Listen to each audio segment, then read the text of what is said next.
Hello, welcome back to Start Select. It's Tuesday the 17th of July. I'm Jane and this is the news. Valve reveals its plans to bring Steam to the Linux faithful along with Left 4 Dead 2, and Activision forced Nintendo to create the Wii U Pro Controller, according to guess which high-profile industry analyst. His name rhymes with Pachter.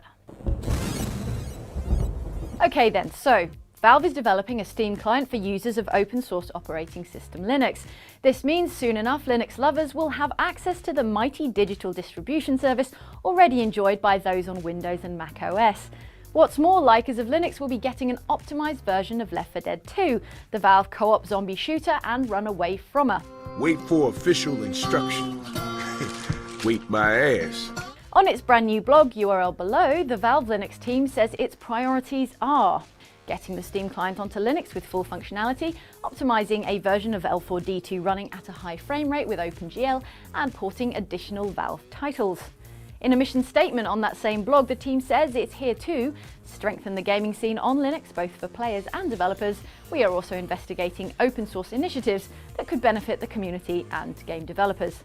Founded in 2011, the Valve Linux team is currently 11 people strong and growing, says the blog. They're working with popular Linux distribution Ubuntu in mind at the moment, but haven't ruled out others, and this being Valve, of course there's no release date on any of it yet. Don't be silly. And for today's second slice of news, here's something on the Pro Controller for Nintendo's next console, the Wii U. You remember the controller that looks like that other controller? That's the one. Note the conventional layout, the traditional triggers, and the total lack of honking great touchscreen in the middle. Now, go-to industry analyst Michael Pachter claims Activision forced Nintendo to make the Pro Controller, because no Pro Controller meant no Call of Duty for the Wii U. He's like a celebrity now. In Pachter's own words, courtesy of Edge, Activision never said anything to me, but I know that for big games like Call of Duty, they said, no, we're not putting it on there if you don't give us a conventional controller. So they gave in.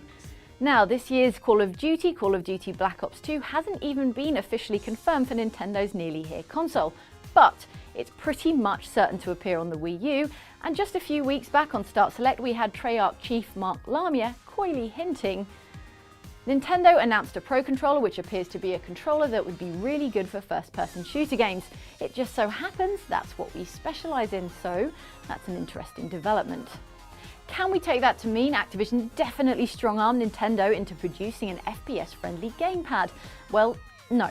We can be sure though Nintendo wanted to coax as many third-party game makers as possible into developing stuff for their machine, and a controller that looks quite a lot like the controllers we're used to playing with and they're used to developing for was hardly going to hurt. And that's it for another day. Please do come back tomorrow because we're always here and we would miss you. Bye.